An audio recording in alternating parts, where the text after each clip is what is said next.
오늘 우리에게 주신 하나님 말씀 사도행전 19장 1절에서 7절 말씀입니다. 사도행전 19장 1절에서 7절 같이 읽겠습니다. 아볼로가 고린도에 있을 때에 바울이 윗지방으로 다녀 에베소에 와서 어떤 제자들을 만나 이르되 너희가 믿을 때에 성령을 받았느냐? 이르되 아니라 우리는 성령이 계심도 듣지 못하였노라. 바울이 이르되 그러면 너희가 무슨 세례를 받았느냐? 대답하되 요한의 세례니라. 바울이 이르되 요한이 회개의 세례를 베풀며 백성에게 말하되 내 뒤에 오시는 이를 믿으라 하였으니 이는 곧 예수라 하거늘 그들이 듣고 주 예수의 이름으로 세례를 받으니 바울이 그들에게 안수하매 성령이 그들에게 임하심으로 방언도 하고 예언도 하니 모두 12사람쯤 되니라. 아멘. 아멘. 예수님을 믿고 구원받고 난 후부터 예수 믿는 사람들의 마음가짐은 넓은 의미에서 나는 예수님의 제자다. 그런 마음을 가지셔야 됩니다. 예수 믿고 구원받았습니다. 나는 그래서 신자입니다. 라는 수준에서 예수님을 배우는 거죠. 신앙생활이라고 하는 것은 말씀을 배우는 것이고 그리고 주인이 달라졌단 말이거든요. 예수 믿기 전에는 주인이 나였습니다. 내가 판단하고 보고 생각하고 경험했던 그런 경험치 또 사람들의 조언 이런 것을 통해서 인생을 살아왔었어요. 그러나 예수 그리스도를 믿고 난 후에는 주인이 달라진 거죠. 주인이. 그러니까 주인께 묻는 겁니다. 그게 기도예요. 주의 뜻을 살피는 겁니다. 주인의 뜻. 쉽게 말하면 스승의 말. 그게 제자죠. 스승의 의도, 스승의 가르침. 또 내가 부족하고 연약할 때는 스승에게 조언을 구합니다. 스승님, 어떻게 할까요? 이 지혜로운 제자죠. 지혜로운 인생이고 신앙생활은 이렇게 하셔야 됩니다. 히브리서 11장 6절, 5절, 6절, 7절 말씀 보면 에녹이라고 하는 사람이 등장을 합니다. 에녹은 300년 동안 하나님과 동행했습니다. 그 동행을 통해서 그가 어떤 별명을 얻었느냐 하면은 기뻐하는 자다. 하나님께서 기뻐하시는 자다라는 증거를 얻어요. 동행했다는 것은 넓은 의미로는 스승을 따라다녔다는 말이 되고 하나님과 친구가 되었다는 말이고 하나님과 생각을 같이 했다는 말이고 하나님과 모든 생사고락을 같이 했다 할 때 이걸 가리켜서 동행이다 그렇게 말을 합니다. 그러면서 덧붙이기를 하나님이 기뻐하시는 믿음은 뭐냐? 믿음으로 300년 동안 동행했다는 거죠. 하나님이 기뻐하는 믿음은 하나님께서 반드시 살아계신 것을 믿어라. 누구를 보니까요? 에녹을 보니까. 믿어야 된다. 그리고 그를 찾는 자들에게 상 주심을 믿어야 할지니라. 이것이 주님이 기뻐하는 믿음이 돼요. 그러면 에녹은 적어도 뭘 했다는 말입니까? 그가 하나님 앞에 그 믿음을 성경이 평가하시고 하나님이 평가할 때 야야 나는 너의 믿음 인정한다. 내 마음에 정말 기쁨을 주는 그러한 사람이 바로 너다 라고 했을 때 그 에녹의 믿음의 특징이 하나님과 동행할 때 그 하나님이 눈에 보이십니까? 안 보이십니까? 안 보여요. 영이시기 때문에. 그러나 그 하나님의 역사는 어떻게 비유가 되느냐 하면은 바람의 비유가 돼요. 삼위일체 하나님 가운데 성령 하나님, 그분도 영이십니다. 바람은 눈에는 보이지 않아요. 근데 있어. 눈에 안 보이니까 없습니다. 이렇게 말할 사람이 어디 있어요? 하나님께서는 안 보이세요. 근데 계세요. 어떻게 계십니까? 피부로 느껴져요. 내 마음의 감정선을 따라서도 느껴져요. 감정선.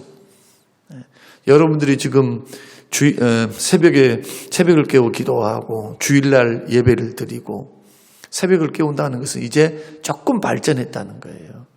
주일날은 복잡해. 하여튼 애들 챙기고 와야 되고 하여튼 복잡해.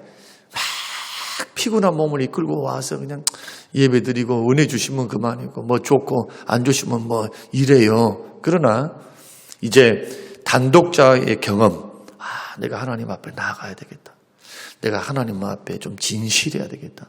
이런 심정과 중심을 가지고 딱 주님 앞에 나와 있으면 이제 그 주님, 분주했을 때 느끼지 못했던 주님, 분주했을 때 들리지 않던 주의 말씀들이 하나하나씩 들리기 시작해요.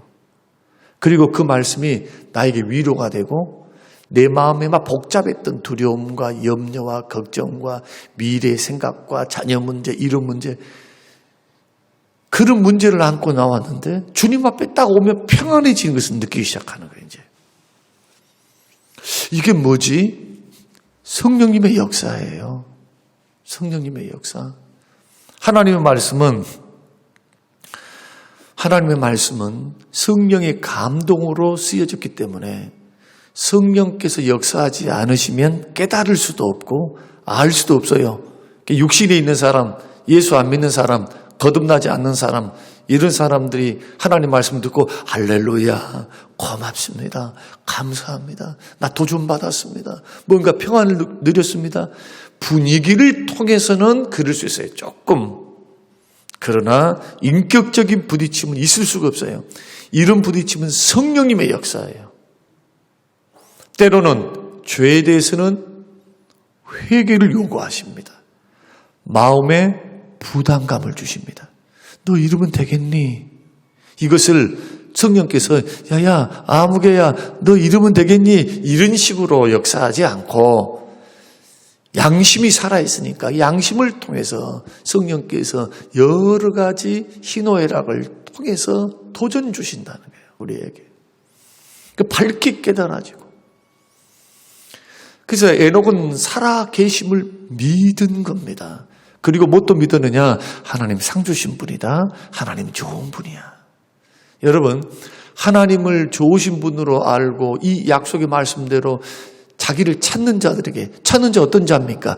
예배하는 자, 기도하는 자, 주의 얼굴을 구하는 자, 주께 가까이 하는 자. 그래서 하나님께 가까이 하는 자가 복이 있는 거예요. 그리고 고기도 먹어본 사람이 안다고. 고기도 잘 먹어본 사람이 잘 먹어요. 회도 처음만 어려워. 그 다음 맛이 딱 들면 그 다음부터는 두 눈 번쩍 들어서 하는 회만 있다 하면 그냥 이 사람입니다. 습관 나름이고요.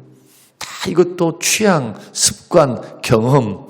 어떤 경험이 좋은 경험으로 음식 문화도 그렇거든요. 마찬가지로 은혜 생활도 그래요. 예수님의 제자로 산다는 것도 마찬가지예요. 오늘 본문의 제목이 참된 제자의 조건입니다. 우리 모두는 제자로 살아야 됩니다. 이제 신자의 틀을 벗어야 돼요. 신자의 틀이라고 하는 것은 뭐냐 하면 보통 다른 종교에서 신앙생활 하는 사람들이 나는 이런 종교 가지고 있어. 교회 다녀. 이런 수준 가지고는 험악한 세상을 어떻게 이길 것이며 그리고 또한 고난과 역경을 어떻게 이길 것이며 사단의 시험과 유혹을 어떻게 이길 것이며 여러분 세상의 즐거움과 세상의 욕심, 세상의 염려, 근심, 걱정을 어떻게 그 큰 너울과 같은 인생 파도를 넘고 이기고 승리할 수 있겠어요? 그럴 수 없어요.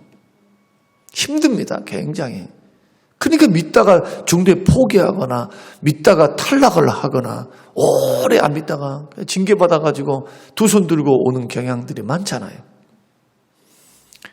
신앙생활을 하려면 우리들이 개인 경건 훈련들을 통해서 그 주님을 인격적으로 자꾸 기도 가운데 만나가고 말씀 가운데 만나가는 그런 것이 필요하는데 참된 제자의 조건이 뭐냐? 첫째는 성령 받아야 돼요.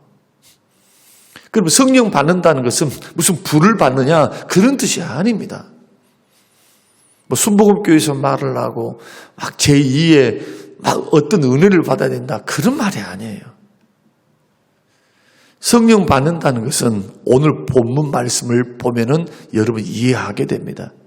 사도 바울이 에베소 지역에 들렸더니 에베소 지역에 세례 요한으로부터 세례를 받았던 제자들이 12명쯤이 있었습니다. 그들은 소식은 들었어요. 어떤 소식? 회개의 세례를 받았다. 그래서 사도 바울이 와서 그들에게 묻습니다. 난 너희들 보니까 하나님을 믿는 사람들인데 너희들은 무슨 세례를 받았냐고 물어본 거예요. 그랬더니 우리들은 세례 요한으로부터 물세례 받았습니다. 그러니까 사도 바울이 가르쳐 줍니다. 세례 요한이 뭐라고 말하디? 세례 요한이 이렇게 말했다. 4절 말씀 보면은 바울이 이르되 요한이 회개의 세례를 베풀며 백성들에게 말하되 내 뒤에 오시는 이를 믿으라. 내 뒤에 오신 이를 믿으라 하였으니 이는 곧 예수라 하거늘 그들이 듣고 주 예수의 이름으로 세례를 받으니 세례 요한이 세례만 받았어요. 그런데 세례 요한은 내가 베풀어줬던 세례보다도 내 뒤에 오시는 그분의 세례를 받아야 된다. 그분은 불과 성령으로 세례를 주신다. 나는 물로 세례를 주지만 이 요한복음에 나와 있는 말씀이죠. 불과 성령으로 세례를 주실 분, 그분이 하나님의 아들이고 보라 세상 죄를 지고 가는 하나님의 어린 양이로다. 하나님의 아들이시며 메시아 되시며 구원자 되신다. 순서를 보십시오. 5절 그들이 듣고 주 예수의 이름으로 세례를 받았다. 듣고 믿고 세례를 받아요. 듣고 세례를 받았다는 것은 믿었다는 말이에요. 믿었다는 말. 영접했다는 말. 그 말을 그분이 예수님이십니까? 사도 바울이 복음을 증거하는 것이죠. 이것은 논리적으로는 순서가 있는 거예요. 어떻게? 자, 복음이 들렸습니다. 예수님을 믿으라.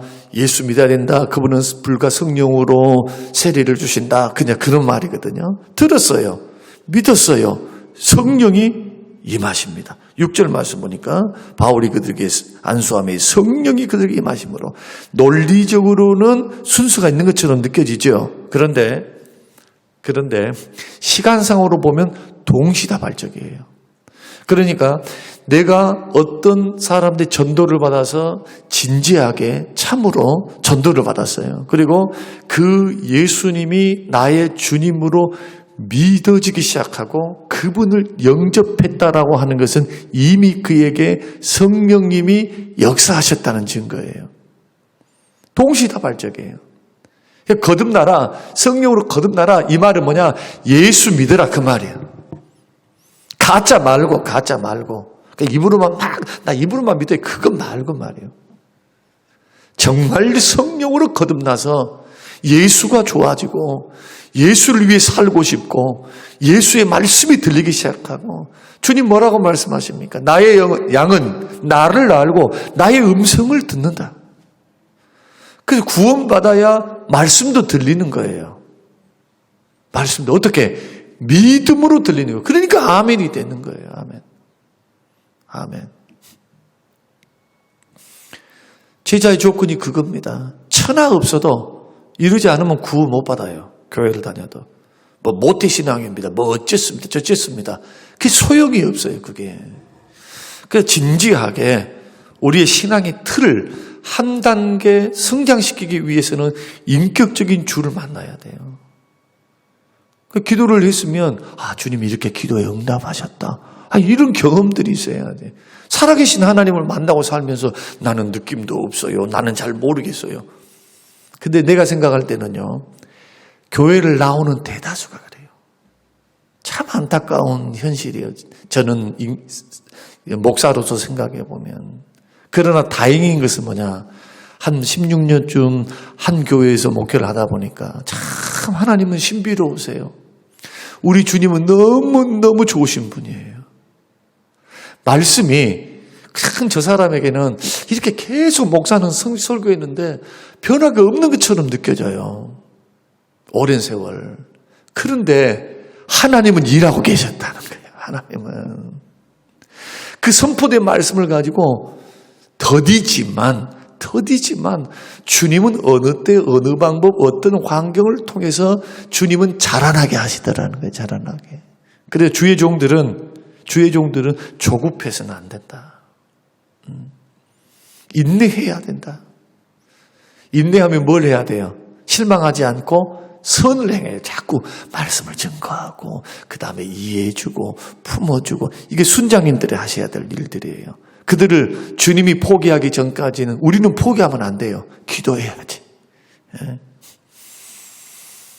그렇게 해서 믿음이 출발하면서 성장해 가는 겁니다. 이제 우리는 물어야 돼요. 나는 진짜 예수 믿는 사람인가? 내 안에 예수님이 계시는가 말이에요. 너희 자신들이 믿음에 있는가 너희를 테스트해봐라. 그 말은 날마다 해보라는 거예요. 특히 언제? 어려운 일 당했을 때, 힘든 일 당했을 때 정말 나는 예수 믿느냐? 그러면 정말 살아계신 하나님, 능력의 하나님 믿는다면 좀 달라질 여지가 있어야 되는데 어떤 여지가 있어야 될까요? 두려워만 하면 안 되겠죠. 근심하며 떨고만 있으면 안 되겠잖아요. 그냥 예수 믿는데 사람만 찾아가서는 안 되겠다는 거예요. 하나님 살아계신다면 그분께 나아가서 구해야 되지 않는가? 더 주님 의지해야 되지 않는가? 이렇게 해서 주님 만나는 거예요. 이렇게 해서. 그래서 첫 번째는 성령 받으라는 것은 예수 믿고 구원받음이 확실한가? 왜 그런가? 자, 우리가 이제 로마서 8장을 이제 우리가 한번 보겠는데요. 8장 9절 말씀 찾지는 마시고 제가 읽어드릴게요. 이 새벽에 눈도 침침한데 찾기 어렵잖아요. 제가 한번 읽어드릴게요. 8장 9절. 만일 너희 속에 하나님의 영이 거하시면, 성령님이 계시면 너희가 육신에 있지 아니하고 영에 있나니 누구든지 그리스도의 영이 없으면 그리스도의 사람이 아니라. 성령님이 내 속에, 성령을 안 받으면 예수님의 생명과 예수님과 아무런 관계가 없어요. 그러면 성령님은 어떻게 내 속에 들어와 계신답니까? 예수를 믿을 때, 예수를 고백할 때, 영접할 때 우리 속에 거주하세요. 이걸 가리켜서 성령의 내주하심, 그렇게 말해요. 어려운 말로는. 그래서 교회에는 나일론 신자도 있고 또 신자도 있고 제자도 있어요. 여러분, 이왕 천국이 분명하고 영생이 분명하고 상급이 분명하다면, 예수님을 나의 주님으로 모신다면, 믿는다면 주의 말씀 좀 들어볼 필요가 있죠. 보아도 하늘에 좀 쌓아두고 일한 대로 갚으신다고 하셨으니까 주님이 뜻하신 그 자리에서 섬기기도 하고 기도도 하고 이런 것을 통해 여러분 인생을 세워가는 것은요, 지혜입니다. 빨리 깨달을수록 지혜예요. 인생 짧거든요. 굉장히 짧아요. 엄벙드벙하면 1년, 엄벙드벙하면 10년이에요. 그 좋은 젊음을, 그 시간을, 그 드림을 우리가 포기하고 어리석게 인생을 살아가서는 안 되겠죠. 목사에서 하면 그 일깨우는 겁니다. 그걸. 여러분이요, 이 세상만이 전부가 아닙니다. 창조주가 계십니다. 구속주가 계십니다. 심판의 주가 계십니다. 우리에게는 영원한 천국이 기다리고 있습니다. 영생과 상급이 있습니다. 주님이 심판하십니다. 상급 심판이 있습니다. 주의 칭찬이 있습니다. 눈을 들어 하늘도 쳐다보십시오. 땅도 열심히 봐야죠. 가정생활도 하고 직장생활도 하고 자식도 키우고 노후 준비도 하고. 그러나 생사화복을 주관하시는 하나님을 기억하십시오. 언제? 아이고 나는 이제 늙었어. 나는 돈도 없어. 나는 죽을 때 가까웠어. 할 때가 가깝기 전에. 이게 전도서 말씀이에요. 젊은이들에게 하신 말씀. 자, 참된 제자의 조건 두 번째는 뭐냐? 받은 은사대로 봉사해야 돼요. 6절. 자, 6절 한번 읽어보십시다. 자, 6절. 자, 시작. 바울이 그들에게 안수하며 성령이 그들에게 임하심으로 방언도 하고 예언도 한다. 방언과 예언은 은사입니다. 성경에는 에베소서, 로마서, 고린도전서에 27가지 은사가 나옵니다. 근데 그것만 은사가 아니에요. 고린도전서 보니까 독신도 은사입니다. 독신도요, 절대로 성욕이 강한 사람들은 독신으로 못 삽니다. 하나님께서 혼자 여자 생각도 안 내고 남자 생각도 안 난 사람들이 있어요. 이런 분들은 독신으로 살아도 괜찮아요. 독신으로 주 섬기면서 오로지 해서 그냥 어떻게 하면 주님 섬기고 살까? 어떻게 하면 주님을 기쁘시게 할까? 하면서. 은사입니다. 아무나 할 수 있는 게 아니에요. 대접하는 은사, 중보 기도의 은사, 또 타인을 돕는 은사가 있어요. 긍휼의 은사. 근데 은사는 27가지만 있는 게 아니고 각 사람에 맞게끔 자기에게만 맞는 은사가 있어요. 그러니까 우리가 조심해야 될 게 있어요. 목사님, 나는요 와서 주일학교 교사도 못하고요, 나는 반주도 못하고요, 나는 뭣도 못하고요, 눈에 보이는 것만 그것을 못한다 해서 여러분들이 은사를 활용하지 못했다 생각하면 안 되는 겁니다. 섬김의 은사 있는 사람이 있어요. 모임을 하면 꼭 뭘 만들어 갖고 와. 그 아무나 합니까? 못 합니다. 음식 실력이 없으면 또 못하고. 여자분들이 다 잘하면 좋은데 여자분들도 다 잘하는 것이 아니에요. 취미가 없는 사람이 있어요. 그러니까 이런 은사들을 각 사람에 맡기게 주시니까 어떻게 해야 되느냐. 받은 은사를 가지고 각 기관에서 주변에서 자꾸 섬겨가는 것을 배워야 돼요. 이것이 참된 제자의 증거다. 오늘 이 말씀을 여러분이 듣고 참된 제자는 예수를 믿고 영접하여 성령 받은 사람이고, 성령 받았으니까 그 성령을 한 번도 떠나지 않아요. 여러분이 죄 지었다 해서. 성령님을 모시고 사는 거예요, 지금. 그 성령의 음성을 듣고 말씀에 따라서 성령의 감동을 따라서 걸어갈 줄 아는 제자. 거기에다가 받은 은사, 각자에게 다 은사 주셨어요. 그 은사를 가지고 형제를 섬기는 거예요. 순을 섬기고 이웃을 섬기고 교회를 섬기고, 꼭 특별한 것이 아니어도 가만히 있지 말라는 거예요. 성령이 주신 대로 어떤 분들은 드러나지 않고 물질로 이렇게 저렇게, 우리 교회는 그런 분들이 많아요. 그런 분들이 조용히 찾아와가지고, 그럼 그런 분들, 나는 그렇게 못한다고 그렇게 기죽을 필요 없다 이거예요. 이해 가셨죠? 그런 분들은 그렇게 쓰임을 받으면 되는 거고, 나는 몸으로 봉사하면 되고 또 기도로 봉사하면 되는 거예요. 중요한 것은 가만히 있으면 안 된다는 거예요. 가만히 있으면. 직무유기 마태복음 25장 말씀에 여러분 꼭 기억하셔서 오늘 이 말씀이 저와 여러분에게 도전이 되어서 참된 제자로서 여러분 섬기는 삶 꼭 살아가시기를 주님의 이름으로 축원합니다.